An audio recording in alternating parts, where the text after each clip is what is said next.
Aujourd'hui, nous sommes en studio avec Tricia Lauzon, présidente et éditrice des éditions Loélie, et auteure de la série La descendance interdite, dont le 4e tome a été publié le 19 avril dernier. Donc, parlez-nous de cette série et racontez-nous un peu l'univers que vous avez créé. Donc, pour la série de La descendance interdite avec les 4 livres, ça se passe dans un univers que j'ai créé. Donc, complètement, on n'est pas dans du fantastique, on sort complètement, on est plus dans du médiéval, avec une belle carte qu'on peut suivre les déplacements pour ceux qui sont fanatiques du fantasy. J'ai créé la série en duologie. Fait qu'on a la première duologie de Caitlin. Ça va être une duologie où c'est que ça va être plus d'action, parce que Caitlin, c'est une grande guerrière, une grande combattante. Elle veut vivre la gloire, elle veut les honneurs et tout. Donc, on va avoir vraiment beaucoup d'action qui va se passer avec elle. Tandis que quelques années plus tard, on va y aller avec Adaline, donc les tomes 3 et 4. Et cette duologie-là, Adaline, elle est complètement différente de sa mère, bien sûr, comme toute jeune fille se doit d'être différente de sa mère. Elle ne veut pas de guerre, elle ne veut pas se combattre, elle déteste toute cette partie-là. Et ses pouvoirs, on lui a déjà dit quand elle était petite que ses pouvoirs seraient très puissants. Donc, elle n'en veut pas et elle fait tout pour les réfréner, les garder à l'intérieur, ce qui va arriver, comme on peut voir à l'image du tome 4, qu'à un moment donné, ça va malheureusement exploser, tout va sortir, les événements vont se placer de telle façon à ce qu'elle ne pourra plus les contenir. Puis, dans quelle époque, juste pour mettre la scène un petit peu, dans quelle époque se déroule l'histoire? Est-ce qu'il y a quelque chose sur lequel on peut se fier pour l'endroit dans lequel ça se passe? On peut se référer. On est vraiment comme dans une époque médiévale, dans les années 1200, 1300. Donc, les châteaux, il n'y a pas d'électricité. Quand on envoie un message, ben le facteur, il va prendre peut-être des mois pour se rendre avant de revenir. Donc, on est vraiment comme dans une époque où la romance va être... de se faire courtiser. Donc, on est vraiment dans l'ancien temps, là, avec les guerriers et tout. Puis, dans votre nouveau livre, justement, Adaline de Garçois et la foudroyante colère, à quelles aventures est-ce qu'on peut s'attendre? Donc, quand on a, sans vouloir dévoiler quoi que ce soit, à la fin du tome 3, plusieurs éléments se sont mis en place, plusieurs groupes aussi étaient répartis, étaient séparés.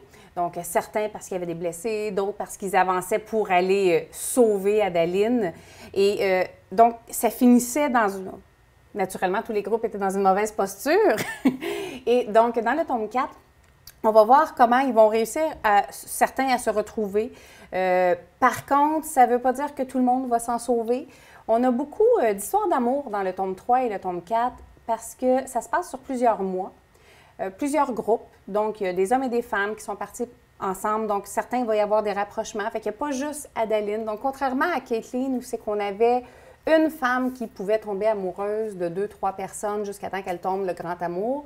Cette fois-ci, on vit vraiment plusieurs petites histoires d'amour. Et chacun, toute la situation là, qui vient avec, là, de savoir qu'est-ce qu'ils vont faire. Puis avec une fin, je crois, quand même assez inattendue aussi. Puis pour les fanatiques de lecture, tu sais, c'est sûr que le fantastique, on aime bien faire une série au complet. Mais je le mentionne toujours, c'est vraiment en duologie. Donc, moi, ça m'est arrivé dans des salons du livre que les gens prennent le tome 3 et le tome 4 sans même avoir lu le 1 puis le 2 parce que les éléments nécessaires pour la lecture vont être présents. Donc, vous n'aurez pas à vous chercher. Mais par contre, si vous lisez 3 puis 4, vous ne pouvez pas revenir 1 et 2, vous allez vous faire spoiler l'histoire. Puis, quelles sont vos inspirations en tant qu'auteur? Comment est-ce que vous êtes survenu avec l'idée de tout cet univers-là? En fait, je me suis réveillée un matin. Puis j'avais l'idée de Caitlin, j'avais l'idée d'une femme qui prenait la peau d'un homme, donc qui se transformait. À ce moment-là, je ne savais pas encore pourquoi. Elle se transformait en homme et elle devait aller dans un château. Donc j'avais déjà l'histoire qu'on était dans un château et qu'elle devait... c'était plus comme une mission diplomatique. Donc, ça devait rester secret, mais qu'elle allait tomber en amour avec celui qui était finalement son geôlier, qui maintenant, aujourd'hui, dans l'histoire, ce n'est plus vraiment son geôlier, mais la mission diplomatique demeure.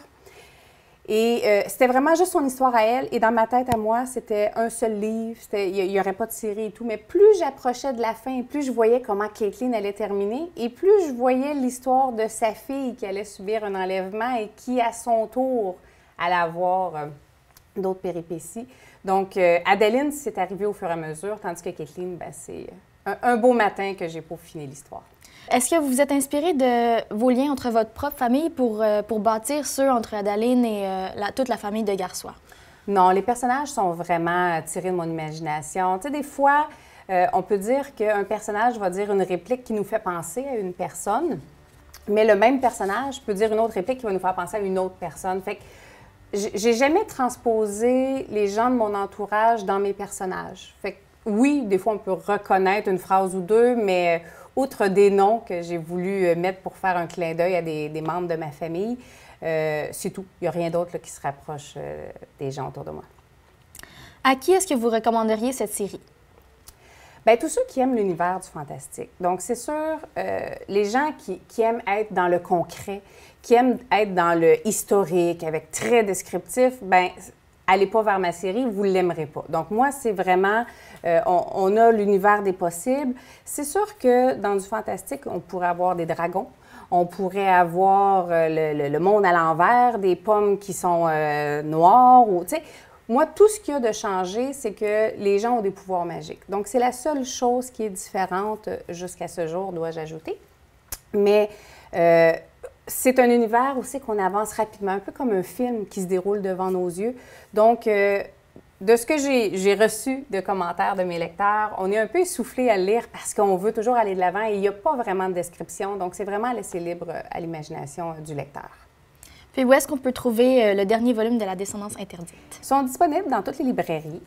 Si jamais ils ne l'ont pas sur place, ils peuvent le commander. Moi, je suggère souvent d'aller sur le site leslibraires.ca parce que sur ce site-là, vous allez exactement savoir dans quelle librairie les livres sont disponibles. Fait que vous pouvez les prendre direct, puis c'est très rapide comme livraison et tout. C'est la suggestion que je fais. Sinon, bien, vous pouvez venir nous visiter aussi.